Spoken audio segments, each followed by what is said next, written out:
Well, not exactly that, but Tony DiTerlizzi hadn't seen his childhood pal Ted in so long, well, he'd almost forgotten about him. And then one morning, he woke up to find the big raspberry-colored oaf in his kitchen eating all his cereal. Ted wanted to know when he was going to write a book about him. So, after a year of Ted dropping in on the weekends to check on the progress and offer his opinion, here it is. It's Ted.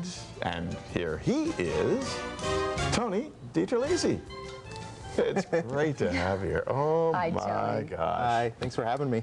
Well, what a lot of fun. And we should say that Ted is just the latest in a career that has been evolving, talking about evolution as we did earlier, evolving from all sorts of different areas of interest, hasn't it? Yeah, definitely. I mean, I think children's books probably right now are, I don't want to go out too far on the line, but I'd almost say they might be entering kind of a renaissance period. There seems to be a lot of really creative, colorful picture books and chapter books like Harry Potter and stuff, and it's been great. It's been cool to be kind of a part part but your basis was sci-fi effectively early on, wasn't it? Yeah, when I came out of art school, I started doing art for Dungeons and Dragons, which is something I totally grew up with as a kid. Yeah. And I still, to this day, still play.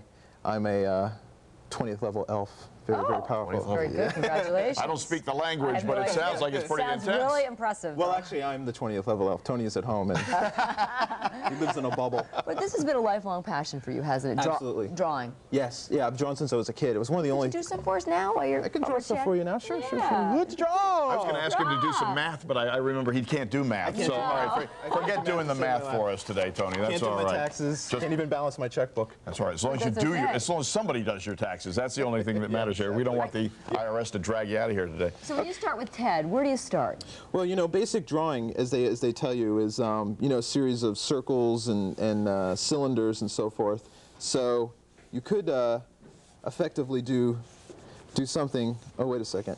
Uh-oh. Uh-oh. Wrong character. Wait a minute. The Simpsons. This is right. I also invented The Simpsons. But that's another show. No, as I tell you, drawing is cylinders and spheres and triangles and so forth, but Ted is really just a series of blobs, and he's kind of got a little bit of hair, very kind and gentle eyes, kind of like a basset hound. Yeah. We have a pug named Goblin, and he was definitely influenced by the pug, and he has kind of like a rabbit nose, little red. We won't go into why. Maybe it's cold. It's cold in the house. We'll leave it at that. Very goofy kind of smile.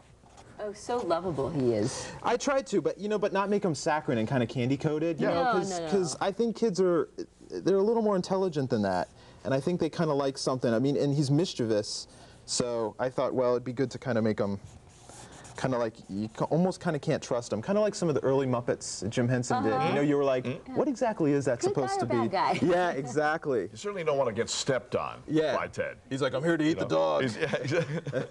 And of course the party over there. Oh yes, party hats, very important. Well, because it's the birthday in here. Yes, that's right. The little guy has a birthday. It's all party action. Yes. And Dad, like all too many dads, is awfully busy and really does not cotton to this concept of make-believe or Ted. No, he's kind of I think it's something we all can kind of relate with. He's kind of a busy guy. Okay, stretch and pull. Now, normally you're supposed to write your imaginary friend's name. There's a little blank spot for it, actually. So I'll write mine is, let's see, today my imaginary friend would be Norman Rockwell. Oh. I thought Ned was your... One of your early inspirations, though, right? Absolutely. Love Norman Rockwell. Yeah. Love Norman Rockwell. Pop. Okay. So people at home know what we're talking about. We have pictures, so they know why we're wearing these hats. You want to get a look at the story here, the storyline? That is Ted getting nailed. Okay. He's totally getting whooped in a good game of Monopoly Twister there.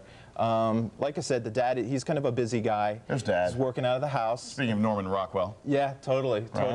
And I think it's something we can all relate to. And so along comes Ted, and you know, kind of keeps the kid busy. And here they're getting their hair cut. Here they've decorated the walls for Dad. Ted's loaded with great ideas. Yes, lots of good stuff to do. Let's make this thing colorful here. Yeah. Here at the end is when the dad has kind of banned Ted from the house, and he's left the house, so the kid runs away from home to live with Ted, only to find that Ted was the dad's best friend when he was a kid, named Ned.